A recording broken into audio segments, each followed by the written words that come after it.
balik gulungan kitab-kitab kuno, tersembunyi sebuah naskah yang hampir terlupakan oleh kebanyakan manusia. Tetapi, bagi segelintir orang, ia memuat rahasia yang melampaui batas zaman.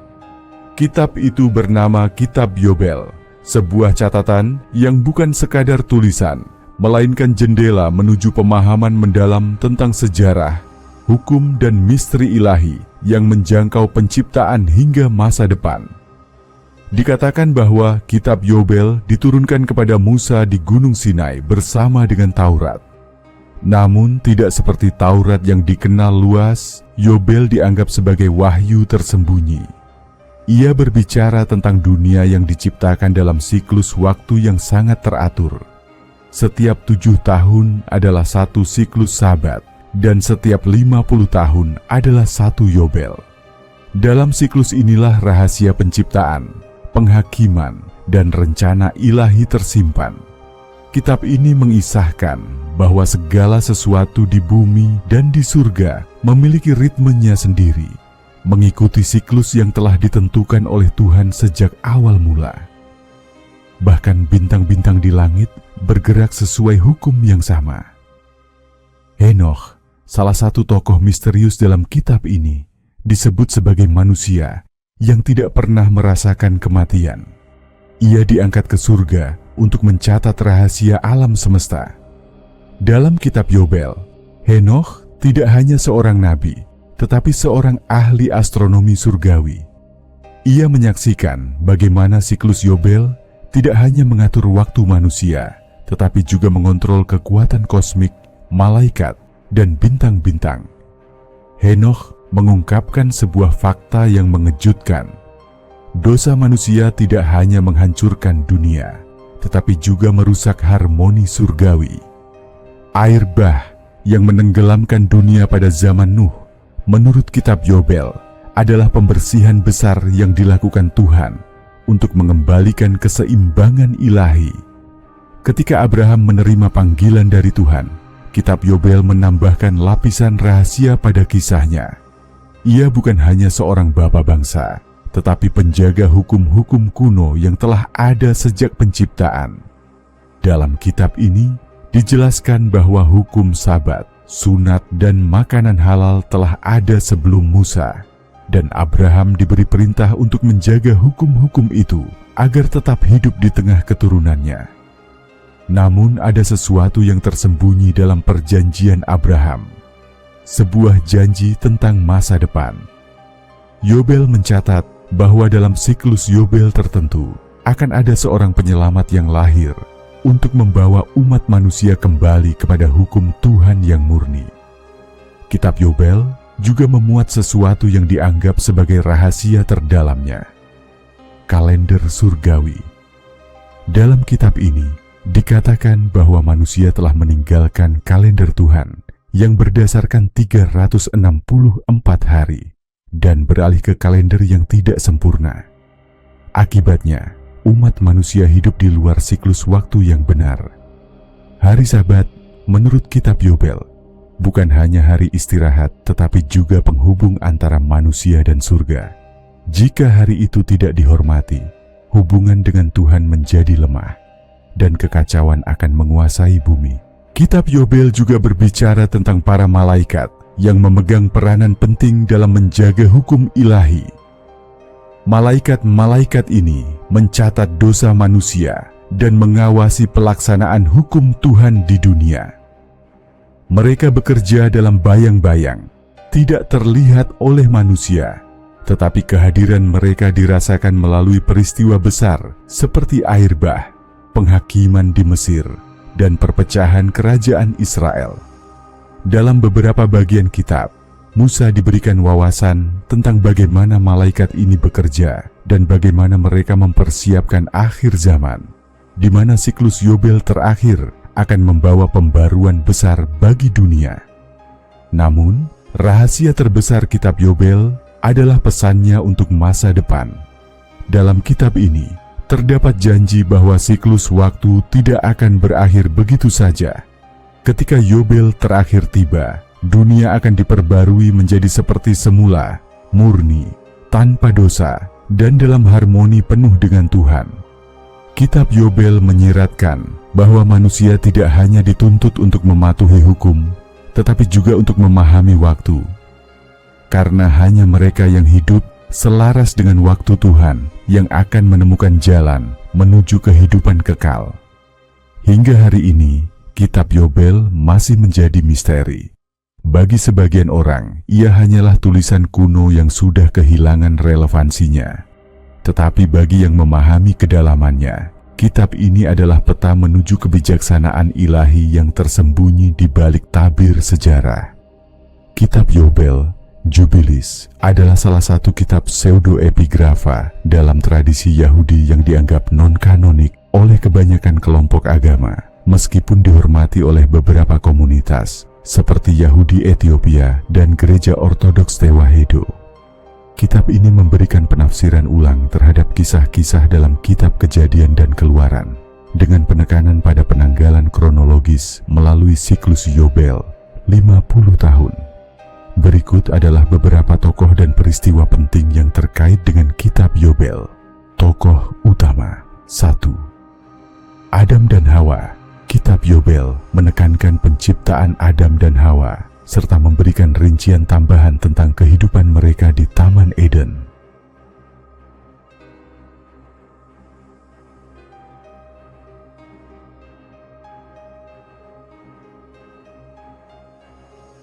Dua.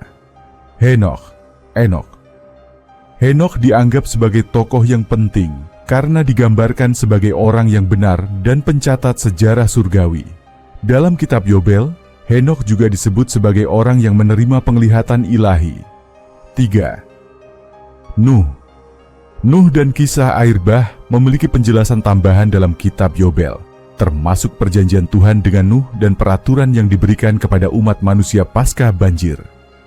4. Abraham menjadi fokus utama, terutama terkait dengan perjanjian Tuhan dengannya. Kitab Yobel memperluas kisah pengorbanan Ishak, serta penekanan pada hukum dan ketaatan Abraham. 5. Yakub, Israel. Kisah Yakub dan anak-anaknya juga diperdalam, termasuk pembagian tanah Kanaan kepada 12 suku Israel. 6. Musa digambarkan sebagai penerima wahyu langsung dari Tuhan, yang memberikan rincian lebih lengkap tentang hukum Taurat. Peristiwa utama. Pertama, penciptaan dunia. Di awal segalanya, ketika belum ada bumi, langit, atau bintang yang menggantung di cakrawala, Tuhan memandang kehampaan dan menetapkan rencana agungnya. Dalam kitab Yobel, dunia ini tidak hanya diciptakan dalam 6 hari, tetapi setiap langkah penciptaan diatur dengan presisi ilahi, mengikuti ritme siklus Yobel yang akan menjadi dasar dari seluruh waktu dan hukum semesta. Di hari pertama, Tuhan menciptakan cahaya.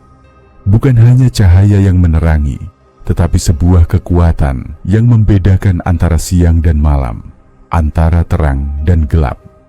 Dalam kitab Yobel, cahaya ini juga membawa prinsip keteraturan, hukum pertama yang memastikan bahwa segala sesuatu akan mengikuti ritme yang telah ditetapkan oleh Sang Pencipta. Kegelapan pun patuh pada batasannya, dan untuk pertama kalinya, waktu mulai berjalan. Siang dan malam bergantian, menandai hari pertama dalam siklus abadi yang tak terputus. Pada hari kedua, Tuhan memisahkan air yang ada di bawah dari air yang ada di atas. Ia menciptakan langit, sebuah kubah besar yang menjadi atap dunia. Langit ini tidak hanya berfungsi sebagai tempat bintang-bintang dan awan, tetapi juga sebagai penghubung antara dunia manusia dan dunia ilahi. Dalam kitab Yobel, langit disebut sebagai tempat malaikat-malaikat bertugas, mencatat semua yang terjadi di bumi, dan memastikan bahwa hukum Tuhan dipatuhi. Langit menjadi saksi abadi atas setiap langkah manusia. Di hari ketiga, Tuhan memanggil daratan keluar dari air. Gunung-gunung menjulang, lembah-lembah terbentang, dan lautan menemukan batasannya. Di atas daratan, Tuhan menumbuhkan segala jenis tumbuhan, pohon buah-buahan, rumput hijau, dan bunga-bunga yang menghiasi bumi. Kitab Yobel menambahkan detail yang memukau. Setiap pohon dan tumbuhan diciptakan sesuai musim yang telah ditentukan dalam siklus Yobel. Setiap biji yang ditanam tahu kapan harus tumbuh, kapan harus berbuah, dan kapan harus beristirahat. Dengan cara ini, alam mengikuti hukum ilahi yang tak terlihat, sama seperti manusia nanti akan dipanggil untuk melakukannya. Pada hari keempat, Tuhan menghias langit dengan bintang-bintang. Ia menempatkan matahari untuk menguasai siang, bulan untuk menerangi malam, dan bintang-bintang untuk menjadi tanda waktu. Namun dalam kitab Yobel, penciptaan benda-benda langit ini memiliki tujuan yang lebih dalam. Benda-benda langit ini tidak hanya memberi terang, tetapi juga menjadi penjaga kalender surgawi. Matahari, bulan, dan bintang-bintang ditugaskan untuk memastikan manusia mengetahui siklus waktu, musim, bulan, tahun, dan Yobel. Mereka adalah jam kosmik yang mengingatkan manusia untuk hidup selaras dengan ritme ilahi. Di hari kelima, Tuhan memanggil kehidupan keluar dari air. Ikan-ikan besar berenang di lautan, dan burung-burung terbang di atas bumi. Kitab Yobel menggambarkan bagaimana setiap makhluk laut dan burung diciptakan dalam keselarasan yang sempurna. Tidak ada yang diciptakan secara kebetulan. Setiap makhluk memiliki perannya dalam menjaga keseimbangan bumi. Dalam narasi Yobel, bahkan burung-burung pun dikatakan memiliki jalur terbang yang ditentukan, mengikuti angin yang telah diatur sejak awal penciptaan. Di hari ke-6, Tuhan menciptakan makhluk darat, binatang buas, ternak, dan segala jenis binatang melata. Namun, penciptaan ini hanya persiapan untuk mahakarya Tuhan, manusia. Tuhan membentuk manusia dari debu tanah dan meniupkan napas hidup ke dalamnya.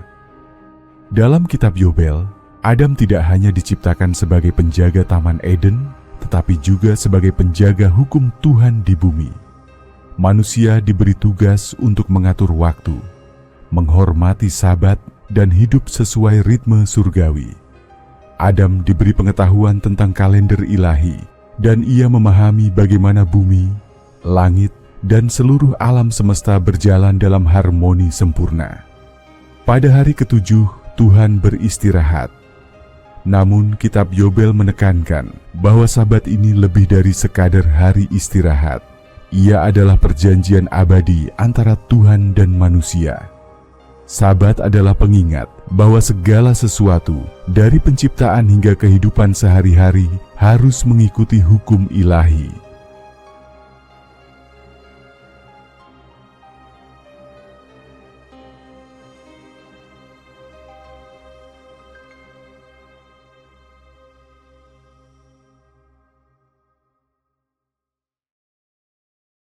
Dalam Sabat, manusia diajak untuk kembali selaras dengan ritme alam semesta, meninggalkan pekerjaan, dan merenungkan hubungan mereka dengan Sang Pencipta.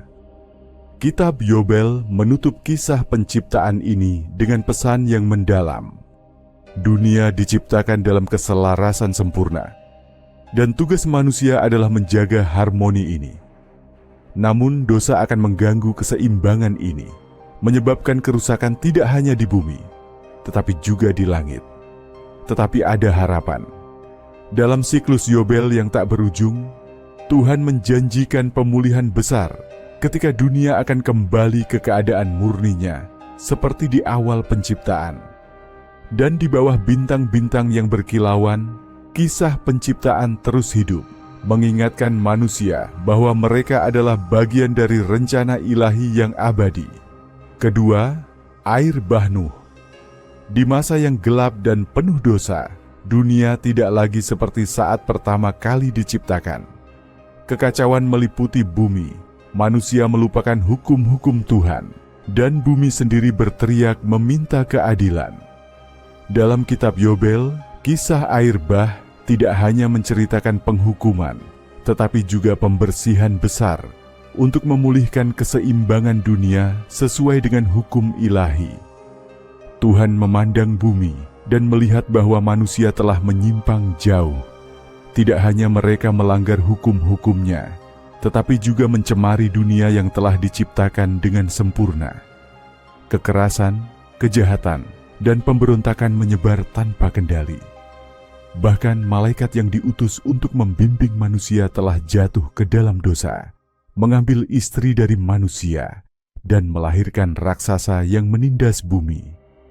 Di tengah kehancuran ini, hanya satu orang tetap setia. Nuh, seorang pria yang hidup selaras dengan hukum Tuhan dan menjaga kesuciannya di tengah dunia yang rusak. Dalam kitab Yobel, disebutkan bahwa Tuhan memanggil Nuh untuk menjadi penjaga perjanjian baru. Tuhan berbicara kepada Nuh dan memberitahunya tentang kehancuran yang akan datang. Ia memerintahkan Nuh untuk membangun sebuah bahtera, sebuah kapal besar yang akan menjadi penyelamat bagi keluarganya dan semua makhluk hidup yang dipilih.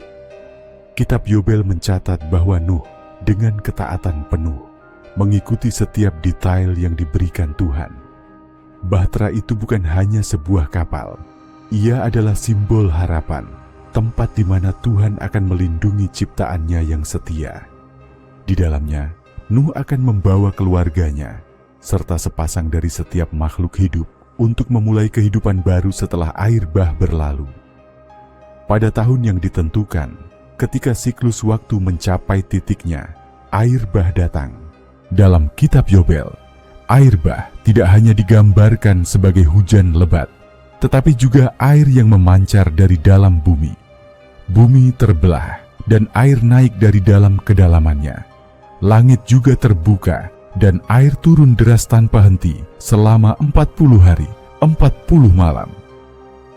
Dunia yang pernah indah tenggelam dalam air, dan segala yang hidup di permukaan bumi binasa. Raksasa dan makhluk-makhluk lain yang lahir dari pemberontakan malaikat-malaikat dihancurkan. Kekacauan yang mereka bawa pun dihapuskan. Di dalam bahtera, Nuh dan keluarganya bertahan.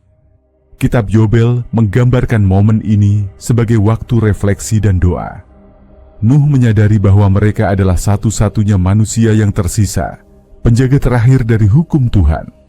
Dalam doa-doanya, Nuh memohon agar dunia yang baru tidak lagi dikuasai oleh dosa seperti sebelumnya. Selama 1 tahun penuh, Nuh, keluarganya, dan semua makhluk hidup berada di dalam bahtera. Mereka hidup dengan harmoni, mengikuti siklus waktu yang telah ditentukan Tuhan. Akhirnya, air mulai surut. Bahtera itu mendarat di puncak gunung Ararat, dan Nuh mengirim burung untuk mencari tanda kehidupan. Ketika seekor merpati kembali dengan daun zaitun di paruhnya, Nuh tahu bahwa bumi telah siap untuk menerima kehidupan kembali. Dalam kitab Yobel, saat Nuh keluar dari bahtera, ia pertama-tama membangun mezbah dan mempersembahkan korban kepada Tuhan. Persembahan ini bukan hanya tanda syukur, tetapi juga permohonan agar Tuhan tidak pernah lagi menghancurkan dunia dengan air bah. Tuhan menjawab doa Nuh dengan membuat sebuah perjanjian baru.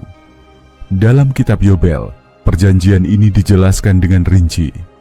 Tuhan berjanji bahwa air bah tidak akan pernah lagi menghancurkan dunia.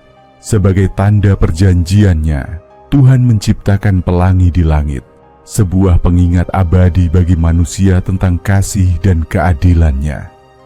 Namun Tuhan juga memberikan perintah baru kepada Nuh dan keturunannya. Mereka harus hidup sesuai dengan hukum ilahi yang telah ada sejak penciptaan, menghormati hari Sabat, menjaga kesucian makanan, dan tidak menumpahkan darah sesama manusia. Setelah air bah, Nuh menjadi bapak dari umat manusia yang baru.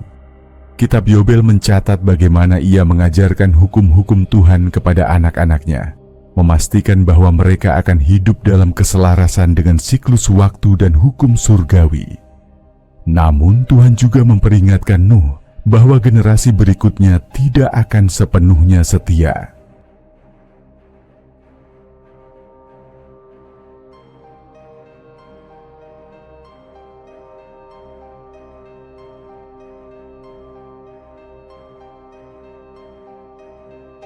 dosa akan kembali memasuki dunia, tetapi janjinya tetap berlaku. Suatu hari nanti, dalam siklus Yobel terakhir, Tuhan akan memulihkan dunia ke keadaan semula, di mana manusia dan ciptaan hidup dalam harmoni abadi. Kisah air bah dalam kitab Yobel bukan hanya tentang kehancuran, tetapi tentang pembersihan, harapan, dan kesempatan baru. Melalui Nuh, Tuhan menunjukkan bahwa ketaatan dan iman dapat membawa keselamatan, bahkan di tengah kehancuran terbesar. Ketiga, pemberian Taurat di Gunung Sinai. Gunung Sinai berdiri menjulang di tengah padang gurun, dikelilingi awan gelap dan petir yang menyambar. Di puncaknya, keheningan mendalam terasa, namun suasana penuh dengan kekuatan yang tak terlihat. Di tempat inilah, menurut kitab Yobel, Tuhan memilih untuk memperbarui hubungannya dengan umatnya, memberikan hukum yang telah ditentukan sejak penciptaan dunia. Kisah pemberian Taurat di Gunung Sinai dalam kitab Yobel bukan sekadar peristiwa hukum, tetapi sebuah momen di mana langit dan bumi bersatu, dan manusia dipanggil untuk hidup sesuai dengan ritme surgawi. Bangsa Israel yang baru saja dibebaskan dari perbudakan Mesir, mengembara di padang gurun. Mereka adalah umat yang telah menyaksikan keajaiban besar, laut yang terbelah, tiang awan dan api yang menuntun mereka, serta kejatuhan kekuatan Firaun. Namun, mereka masih belum mengenal Tuhan secara mendalam. Tuhan memanggil Musa ke puncak Gunung Sinai. Dalam kitab Yobel, disebutkan bahwa perintah ini bukan hanya untuk memberikan hukum, tetapi untuk mengungkap rahasia waktu dan siklus ilahi yang akan menjadi pedoman umat manusia. Datanglah kepadaku, kata Tuhan kepada Musa, dan bawalah umatku ke dalam perjanjian yang kekal. Sebelum Tuhan berbicara, umat Israel diperintahkan untuk bersuci selama 3 hari. Mereka mencuci pakaian, menjauh dari dosa, dan mempersiapkan hati mereka. Pada hari ketiga, suara sangkakala menggema di seluruh perkemahan. Gunung Sinai terbungkus awan tebal, dan api melalap puncaknya. Dalam kitab Yobel, peristiwa ini digambarkan sebagai momen ketika malaikat-malaikat Tuhan turun, membawa hukum-hukum surgawi ke dunia. Api dan asap bukan hanya tanda kuasa Tuhan, tetapi juga simbol penyucian, mengingatkan manusia bahwa hubungan dengan Tuhan hanya mungkin melalui kesucian. Ketika Musa mendaki gunung, ia tidak hanya masuk ke dalam hadirat Tuhan, tetapi juga ke dalam ruang waktu yang suci, di mana segala rahasia penciptaan dan sejarah diungkapkan kepadanya. Di puncak gunung, Tuhan berbicara kepada Musa dengan suara yang penuh wibawa. Ia memberikan 10 perintah Allah Subhanahu wa Ta'ala, hukum dasar yang menjadi landasan kehidupan bangsa Israel. Namun, menurut kitab Yobel, Tuhan juga memberikan Musa wahyu yang lebih mendalam. Tuhan mengungkap bahwa hukum-hukum ini bukan sesuatu yang baru. Mereka telah ada sejak awal penciptaan. Hari Sabat misalnya, telah ditetapkan pada hari ke-7 saat penciptaan dunia, dan perintah itu berlaku untuk semua ciptaan, bukan hanya manusia. Kitab Yobel menambahkan bahwa Musa diajari tentang siklus Yobel, ritme waktu yang menentukan hari, bulan, tahun, dan pengaturan seluruh alam semesta. Tuhan menjelaskan bahwa dengan mengikuti hukumnya, manusia akan hidup selaras dengan ritme surgawi. Tetapi jika mereka melanggarnya, kekacauan akan kembali menguasai bumi. Saat Musa berada di hadapan Tuhan, kitab Yobel mencatat bahwa para malaikat hadir sebagai saksi. Mereka mencatat hukum-hukum ini dalam buku surgawi, menjamin bahwa mereka akan kekal dan tak akan pernah berubah. Para malaikat juga mengungkapkan kepada Musa rahasia penciptaan, air bah, dan perjanjian Tuhan dengan Abraham. Tuhan berkata kepada Musa, "Ajarkan hukum ini kepada umatku. Jangan biarkan mereka melupakannya, sebab jika mereka melupakan, murkaku akan menimpa mereka. Tetapi jika mereka setia, aku akan memberkati mereka, dan mereka akan hidup dalam damai selama-lamanya. Salah satu penekanan besar dalam kitab Yobel adalah pentingnya hari Sabat. Di Gunung Sinai, Tuhan tidak hanya menegaskan kembali pentingnya Sabat, tetapi juga menjelaskan maknanya sebagai tanda perjanjian kekal antara Tuhan dan umat-Nya. Sabat adalah hari di mana manusia berhenti dari pekerjaannya untuk merenungkan hubungan mereka dengan Sang Pencipta, menyelaraskan diri mereka dengan waktu Tuhan. Tuhan memperingatkan bahwa melanggar Sabat berarti melawan hukum penciptaan itu sendiri, dan konsekuensinya akan membawa kehancuran pada manusia dan alam semesta. Setelah 40 hari 40 malam, Musa turun dari gunung dengan 2 loh batu di tangannya. Dalam kitab Yobel, disebutkan bahwa wajah Musa bersinar dengan cahaya surgawi karena ia telah berada dalam hadirat Tuhan. Namun, ketika ia melihat umat Israel menyembah anak lembu emas, kemarahannya meledak dan loh batu itu pecah. Kitab Yobel menggambarkan momen ini sebagai pengingat bahwa manusia seringkali mudah menyimpang dari jalan Tuhan.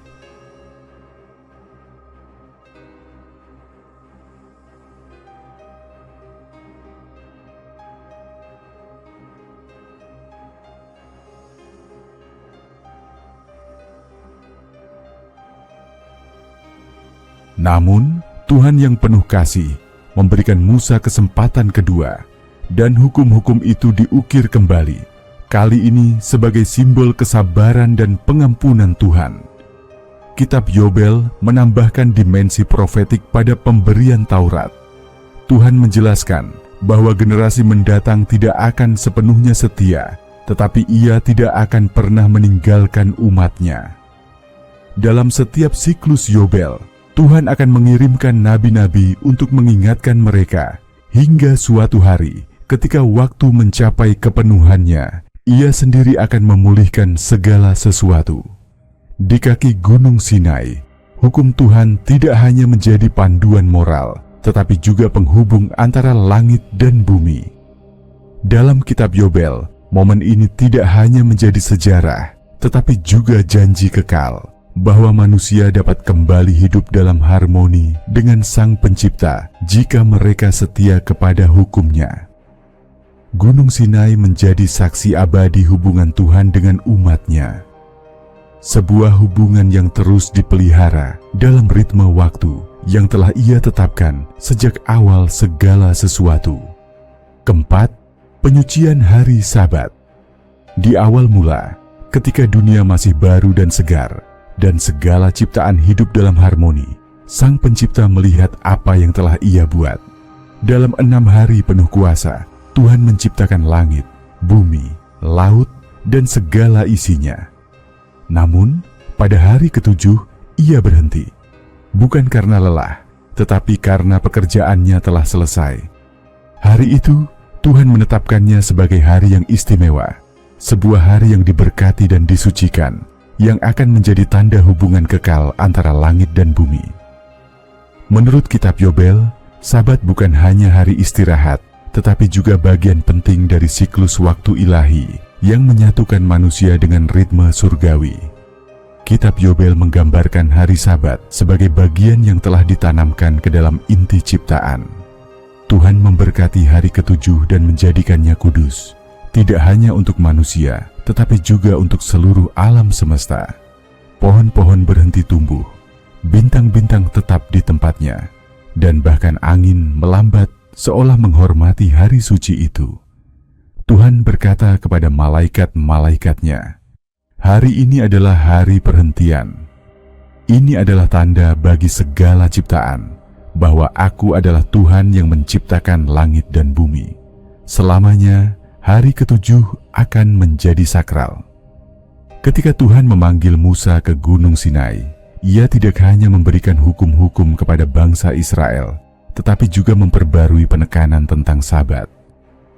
Dalam kitab Yobel, Tuhan berkata kepada Musa, "Hari Sabat adalah tanda kekal antara Aku dan umatku. Sebagaimana Aku berhenti pada hari ke-7, demikian juga umatku harus berhenti. Siapapun yang menghormati Sabat akan dihormati olehku. Tetapi siapa yang mencemarkannya, ia melawan hukum penciptaan itu sendiri. Tuhan menjelaskan bahwa Sabat tidak hanya untuk bangsa Israel, tetapi juga untuk seluruh umat manusia. Bahkan sejak zaman Adam, hari ke-7 telah menjadi bagian dari hukum ilahi yang universal. Namun, Kitab Yobel juga mengingatkan bahwa banyak generasi melupakan Sabat. Dalam siklus waktu, manusia seringkali mengabaikan hari ke-7, terperangkap dalam kesibukan dan dosa.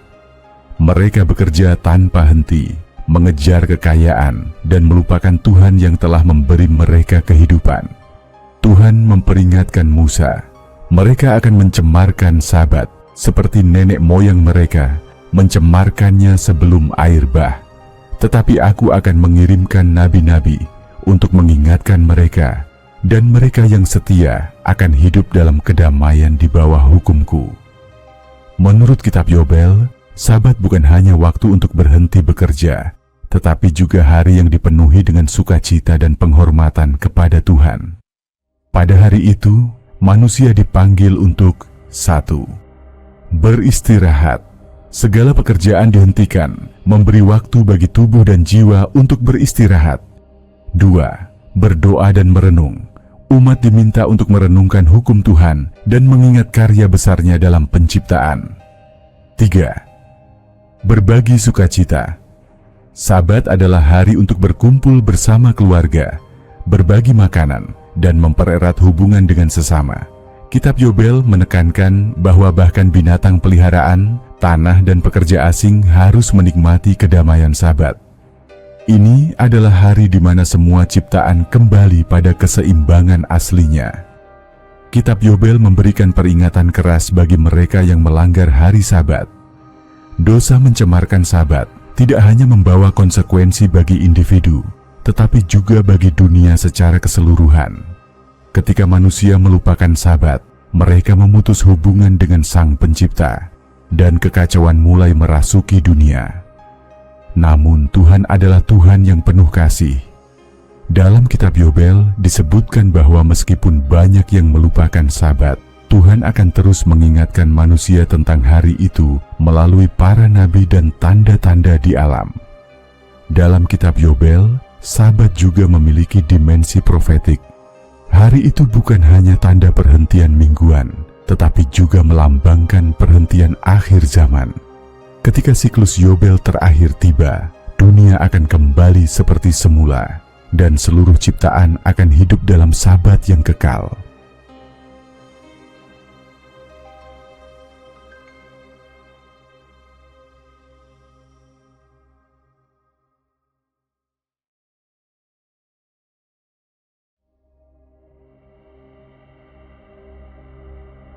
Tuhan berkata kepada Musa, "Di akhir segala sesuatu, aku akan mengembalikan bumi ke keadaan Sabat abadi. Tidak akan ada lagi pekerjaan, dosa, atau penderitaan. Seluruh umatku akan hidup dalam damai bersamaku." Bagi mereka yang setia, Sabat menjadi sebuah pengingat akan kasih dan kuasa Tuhan.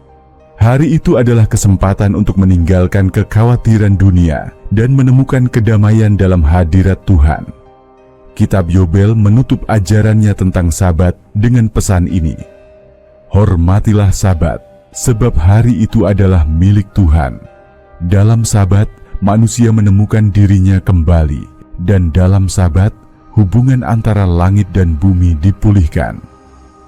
Dan di bawah bintang-bintang yang beristirahat pada malam Sabat, manusia diundang untuk bergabung dalam harmoni yang telah ditetapkan sejak awal penciptaan. Tema utama: 1. Ketaatan terhadap hukum. Kitab Yobel sangat menekankan pentingnya mematuhi hukum Tuhan, termasuk hari Sabat, sunat, dan larangan tertentu. 2. Siklus waktu.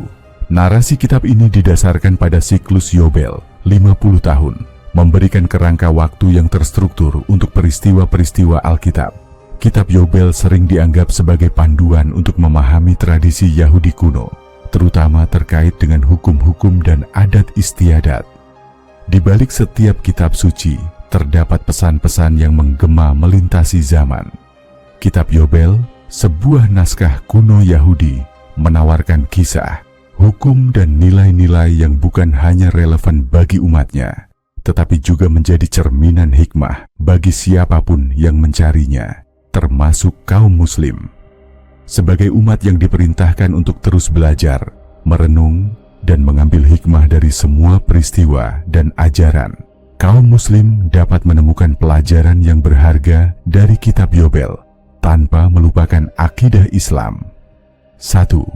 Mengenal siklus waktu sebagai rencana Allah Subhanahu wa Ta'ala. Kitab Yobel menekankan pentingnya siklus waktu yang terstruktur dalam satuan hari, pekan, tahun, dan Yobel, 50 tahun. Kaum muslim dapat menarik pelajaran dari konsep ini sebagai bentuk pemahaman bahwa waktu adalah ciptaan Allah Subhanahu wa Ta'ala yang harus dihormati. Dalam Islam, waktu juga memiliki dimensi spiritual yang mendalam. Allah Subhanahu wa Ta'ala berfirman, "Demi masa, sesungguhnya manusia benar-benar dalam kerugian, kecuali orang-orang yang beriman dan mengerjakan amal saleh serta saling menasihati dalam kebenaran dan kesabaran." Quran Surat Al-Asr ayat 1-3. Kitab Yobel mengajarkan pentingnya hidup selaras dengan waktu yang ditetapkan Allah Subhanahu wa Ta'ala. Ini selaras dengan ajaran Islam untuk menjaga disiplin dalam waktu ibadah seperti salat 5 waktu, puasa Ramadan, dan haji yang memiliki jadwal khusus sesuai kalender Qamariyah. 2. Kepatuhan terhadap hukum ilahi. Kitab Yobel menekankan ketaatan pada hukum-hukum Tuhan, termasuk menjaga kesucian hari Sabat, mematuhi aturan halal dan haram, serta hidup dalam keselarasan dengan hukum penciptaan. Dalam Islam, konsep ketaatan kepada Allah Subhanahu wa Ta'ala juga menjadi inti dari iman seorang Muslim. Hukum-hukum yang diturunkan melalui Al-Quran dan Sunnah Rasulullah bertujuan untuk membawa manusia kepada kebahagiaan dunia dan akhirat. Seperti halnya kitab Yobel yang menekankan pentingnya menjaga kesucian Sabat, Islam mengajarkan kesucian hari Jumat, waktu salat, dan bulan-bulan haram, di mana ketaatan kepada Allah Subhanahu wa Ta'ala menjadi prioritas utama. 3. Menjaga amanah terhadap alam. Dalam kitab Yobel, manusia diberikan tanggung jawab untuk menjaga keseimbangan alam, mengikuti hukum-hukum Tuhan yang mengatur bumi, langit, dan segala isinya. Kaum muslim diajarkan hal serupa melalui Al-Quran yang menyebut manusia sebagai khalifah di bumi. Allah Subhanahu wa Ta'ala berfirman, "Dan janganlah kamu membuat kerusakan di muka bumi setelah Allah Subhanahu wa Ta'ala memperbaikinya. Berdoalah kepadanya dengan rasa takut dan harap. Sesungguhnya rahmat Allah Subhanahu wa Ta'ala sangat dekat kepada orang-orang yang berbuat baik." Quran Surat Al-A'raf 56. Pelajaran dari kitab Yobel tentang menjaga alam dapat menginspirasi kaum muslim untuk lebih peduli terhadap lingkungan, mengurangi kerusakan, dan memperhatikan keberlanjutan kehidupan sebagai bagian dari tanggung jawab mereka kepada Allah Subhanahu wa Ta'ala. Keempat, pengingat tentang perjanjian dan hari akhir. Kitab Yobel memuat narasi perjanjian antara Allah Subhanahu wa Ta'ala dan umatnya, serta janji akan pembaruan dunia di akhir zaman. Dalam Islam, konsep ini dikenal dengan mitsak, yaitu perjanjian Allah Subhanahu wa Ta'ala dengan manusia, di mana manusia bersaksi bahwa Allah Subhanahu wa Ta'ala adalah Tuhan mereka. Dan ingatlah, ketika Tuhanmu mengeluarkan keturunan anak-anak Adam dari sulbi mereka, dan Allah Subhanahu wa Ta'ala mengambil kesaksian terhadap jiwa mereka, seraya berfirman, "Bukankah aku ini Tuhanmu?" Mereka menjawab, "Betul, Engkau Tuhan kami menjadi saksi." Quran Surat Al-A'raf ayat 172.